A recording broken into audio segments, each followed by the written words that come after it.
Assalomu alaykum hurmatli televizor ko'ruvchilar. Dunyo Uyg'ur qurultayi to'g'ri televiziyasi kundalik xabarlar programmasiga xush keldinglar. Men Hidoyat Musajon. Hammanglarning shu vaqtda xayrlik bo'lsin. Aziz ko'ruvchilar, tuvanda diqqatinglar bugungi xabarlar programmasining tafsilotida bo'lsin. Mustabid Xitoy hokimiyatining Sharq Turkistonda Uyg'urlarni asos qilgan xalqlarga qarshi rahimsizlik yurgizayotgan irqiy qirg'inchiligi va insoniyatga qarshi jinoyatlarini Shundaqla Uyg'ur sud kollegiyasining o'tgan yili 12 oyning 9 kuni chiqargan hukmini Finlandiya parlamentiga e'tirof qildirish maqsadida 27 aprel Finlandiyaga yetib kelgan Dunyo Uyg'ur qurultayining raisi Dolqun Aysa, Qurultay ijroiya komitetining muavin raisi Turg'unjon Alovdin va qurultayning bayonotchisi ham Qurultay ayollar komitetining mudiri Sumratay Erkinlardan tarkib topgan qurultay hay'ati Helsinki'da bir qator muhim uchrashuvlarda bo'ldi. Shu kuni qurultay hay'ati Finlandiyadagi bir qism Uyg'ur jamoati bilan iftorda birga bo'lib, ularga Dunyo Uyg'ur qurultayining xalqaro sahnada ilib berayotgan faoliyatlar haqida ma'lumot berish bilan birga Uyg'ur davosining Finlandiyadagi ta'sirchanligini yanada oshirish masalasi haqida ular bilan samimiy suhbat ilib bordi. 28 aprel kuni Dolqun Aysa boshchiligidagi qurultay hay'ati oldi bilan xalqaro kechirim tashkiloti Finlandiya sho'basini ziyorat qilib, mazkur tashkilotning asosliq mas'ullari bilan suhbat ilib bordi. Dolqun Aysa apandi suhbatda qilgan so'zida xalqaro kechirim tashkilotining Uyg'ur irqiy qirg'inchiligini dunyoga fosh qilish va Uyg'ur masalasini xalqarolashtirish jihatida ko'rsatib kelgan g'oya zo'r tirishchanligiga butun Sharq Turkiston xalqi nomidan alohida minnatdorlik bildirish bilan birga xalqaro kechirim tashkiloti Finlandiya sho'basidan Uyg'ur irqiy qirg'inchiligini Finlandiya parlamentiga e'tirof qildirish, shundaqla Uyg'ur irqiy qirg'inchiligini to'sib qilish uchun Finlandiya hukumatining Xitoyga tadbir qo'llanishini qo'lga keltirish uchun jiddiy harakat ko'rishini talab qildi. Bugun, ya'ni 29 aprel kuni Dolqun Aysa boshchiligidagi qurultay hay'ati Finlandiya parlamenti kishilik huquq komitetining raisi Veronika boshchiligidagi parlament a'zolari bilan suhbat ilib bordi. Dolqun Aysa apandi suhbat jarayonida qilgan so'zida mustabid Xitoy hokimiyatining Sharq Turkistonda Uyg'urlarni asos qilgan xalqlarga qarshi yurgizayotgan irqiy qirg'inchiligining hozir ham jiddiy davom qilayotganligini eskartib o'tish bilan birga, hozir qadar Amerika, Kanada, Gollandiya, Angliya, Belgiya, Fransiya, Chexiya, Litvaniya va Irlandiya qatorli 9 davlatning Uyg'ur irqiy qirg'inchiligini rasmiy yo'sinda e'tirof qilib, maxsus qaror qabul qilganligini, demokratiya va kishilik huquq prinsiplarini eng kuchli darajada himoya qilib kelayotgan Finlandiya parlamentining bu davlatlardan ulgu ilib Uyg'ur irqiy qirg'inchiligini e'tirof qilib, maxsus qaror ma'qullashini umid qiladiganligini ifoda qildi. Shu kuni Dolqun Aysa boshchiligidagi qurultay hay'ati yana Finlandiyadagi eng nufuzli ayollar tashkilotining raisi va parlament a'zosi Sara Sofia Stern boshchiligidagi hay'at bilan maxsus uchrashuv ilib berib, ularga yuqori qarash va talablarini izhor qildi. 29 aprel juma kechida Dolqun Aysa boshchiligidagi qurultay hay'ati Finlandiyada yashayotgan Uyg'ur qarindoshlarimizga qurultay nomidan iftor berib, ularning Uyg'ur davosini Finlandiyada kuchlantirish uchun ko'rsatib kelgan fidokorliklariga minnatdorlik bildirdi. 25 aprel kuni Dunyo Uyg'ur qurultayi va Yevropada aktiv faoliyat ilib berayotgan 20 ga yaqin Uyg'ur tashkiloti birlikda maxsus chaqiriqnoma e'lon qilib, Yevropaning har qaysi ellarida yashayotgan Sharq Turkistonlik qarindoshlarimizning 13 may kuni Jenevadagi Birlashgan Davlatlar Tashkiloti binosi oldida o'tkaziladigan zo'r ko'lamli birlashma namoyish va yurishga aktiv bilan qatnashishga chaqirgan. 26 aprel kuni Dunyo Uyg'ur qurultayining raisi Dolqun Aysa apandi yana inglizcha va uyg'urcha tillarda videolik safarbarlik nutqi e'lon qilib, har qaysi ellarda yashayotgan Sharq Turkistonlik qarindoshlarimizni, shundaqla Uyg'urlarga istoshlik qilayotgan, ko'ngil bilayotgan qon va Uyg'ur davosini qo'llab kelayotgan chet ellik do'stlarimizni 13 may kuni Jenevada o'tkaziladigan zo'r ko'lamli birlashma namoyishini moddiy va ma'naviy jihatdan qo'llab-quvvatlashga chaqirgan edi. Navbatda Yevropadagi har qaysi Uyg'ur tashkilotlari 13 may Birlashgan Davlatlar Tashkiloti oldida o'tkaziladigan zo'r ko'lamli birlashma namoyish uchun jiddiy safarbarlik ilib bormoqda. Bu qitimqi birlashma namoyishning eng asosli sohibxonlarining biri hisoblangan Belgiya Uyg'ur jamiyatining raisi Abdulla Imarov va mazkur tashkilotning hay'at a'zolari bu munosabat bilan videolik chaqiriqnoma e'lon qilib, Yevropa, jumladan Belgiya Uyg'ur jamoatining 13 may Jenevada o'tkaziladigan tarixiy ahamiyatga ega birlashma namoyishga aktivlik bilan qatnashishga dalolat qildi. Assalomu alaykum. Dunyoning har taraflarida tarixda chechilib ketgan qarindoshlarim. 13 may Jenevada BDT binosining oldida cho'ng ko'lamli namoyish bo'ldi. Maqsad 73 yil vatanimiz ishg'ol qilingandan beri tunji qitim BDTning oliy komissari tekshirish safariga bormoqchi. Michel Bachelet xonim kishilik huquq komitetining oliy komissari boshchiligida bir komissiya bormoqchi. Endi biz yaxshi bilamiz Xitoy qanday ko'z bo'yaydiganini. Maxsus odamlarni tayyorlab, dabdumba, naqsh usul bilan qarshi kelib, uzitib qo'ydi. Oqibatini biz tushunamiz, davomimizga og'ir ta'sir qildi. Shuning oldini olish uchun o'zimizning talablarini o'tirg'a qo'yishga mushu faoliyatni butun Yevropa miqyosidagi Uyg'ur tashkilotlarining sahifxonligida o'tkazyapmiz.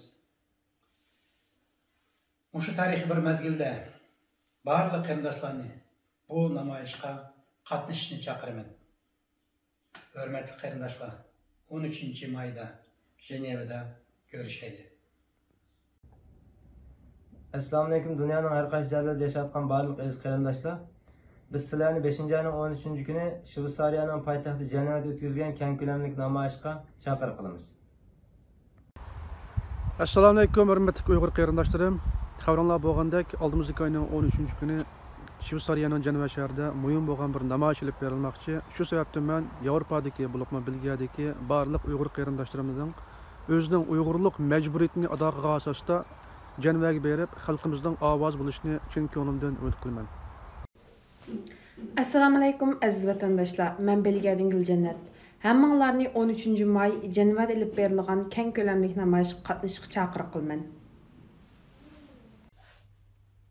Assalomu alaykum hurmatli jamoat. Aziz qarindoshlar, 5-oyning 13-kuni Jeneva bo'lgan namoyishga sizlarni chaqiryapmiz. Hammanglar qatnashib beringlar. Rahmat. Assalomu alaykum. Dunyoning har qaysi joylaridagi muhojirat yashayotgan aziz vatandoshlar, sizlarni 2022-yil 5-oyning 13-kuni juma Shveysariyaning poytaxti Jenevada o'tkaziladigan keng ko'lamlik Xitoyga qarshi namoyishga taklif qilamiz. Vatanimiz, millatimiz uchun mas'uliyatlarni ado qilib, bir kun shu namoyishga kelishinglarni chin qalbimizdan umid qilamiz. Hammanglarni namoyishga taklif qilamiz. Rahmat. Assalamu alaykum aziz Uyg'urim. Ulug' vatan uchun, xalqimiz uchun 2022-yili 5-oyning 13-kuni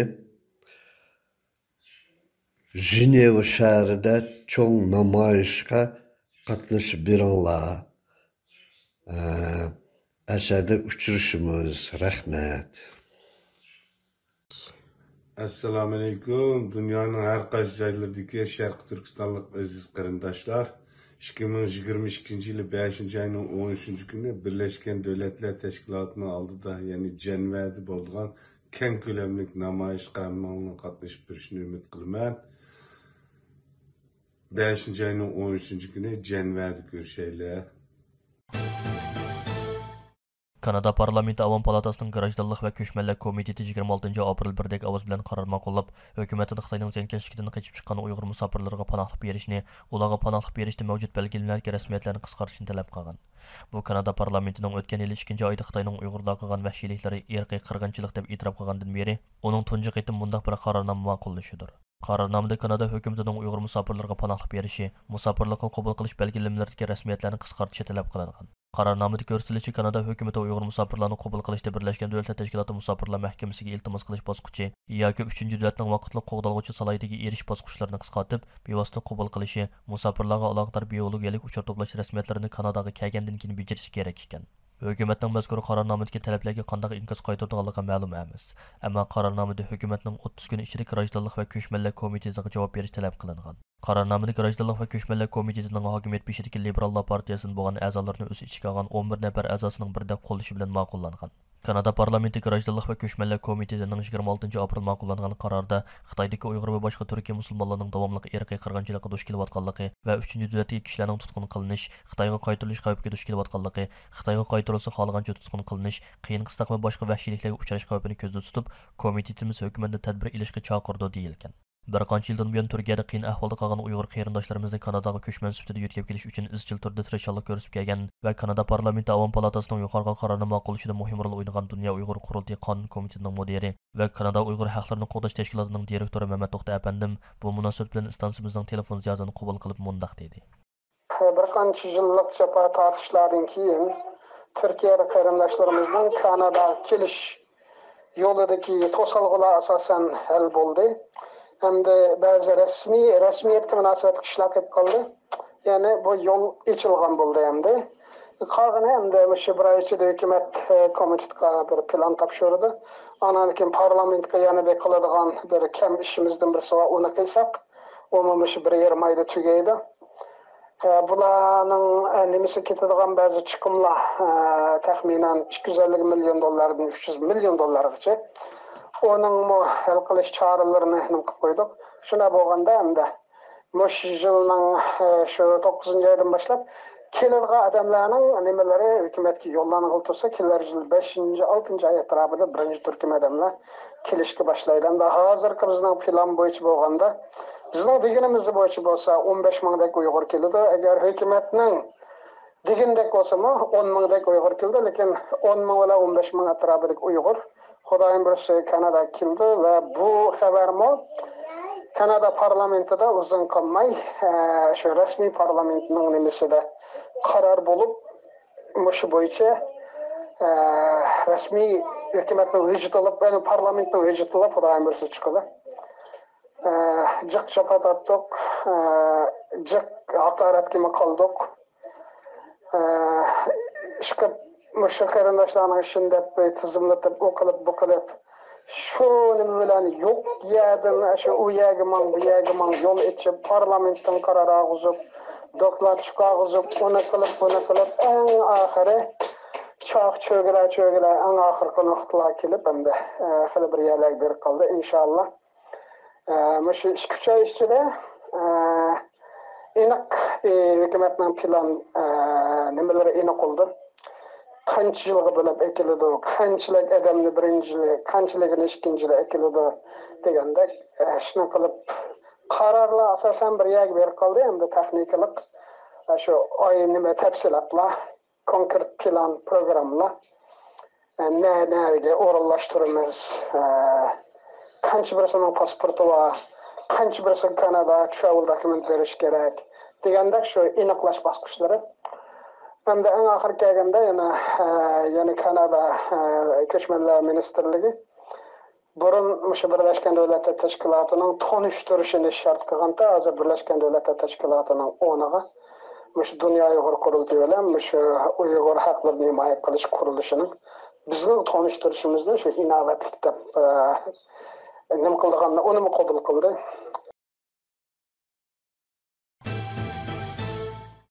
Yevropadagi jasur lager shoirlarimizdan Umar Bakali, Qalbinur Sidiq, Gulbahor Jililova ve Gulbahor Xotivochilarning 5-oyda Sharq Turkistonni ziyorat qilishga hozirlanayotgan Birlashgan Davlatlar Tashkiloti kishilik huquq oliy komissari Michel Bachelet xonimdan Birlashgan Davlatlar Tashkiloti kishilik huquq kengashining Uyg'ur kishilik huquq vaziyati haqidagi dokladini Xitoy va Sharq Turkistonni ziyorat qilishdan burun e'lon qilishni, shundaqla safardan burun o'zlari bilan uchrashish ilib berib, o'zlarining fikr talaplarini anglab yiqishni talab qilish maqsadida 25-aprel kuni Janvardagi Birlashgan Davlatlar Tashkiloti binosi oldida boshlatgan bir haftalik namoyishi bugun, ya'ni 29-aprel kuni muvaffaqiyatli oxirlashdi.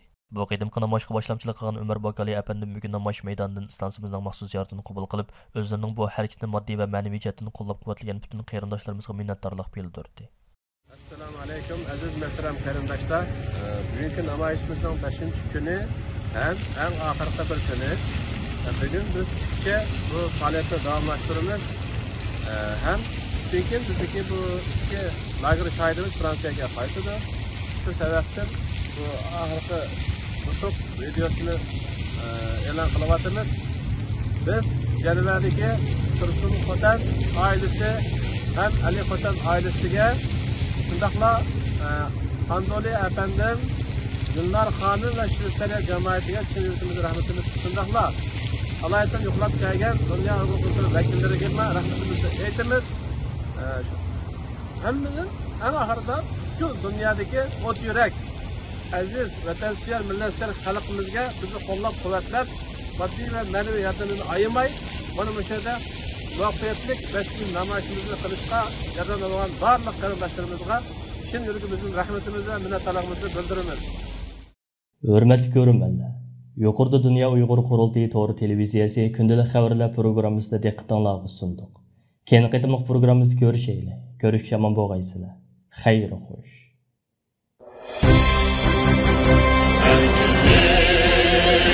Yolda sudek aktı bizning tenimiz sen üçün ey yurtimiz fida bulsun cenimiz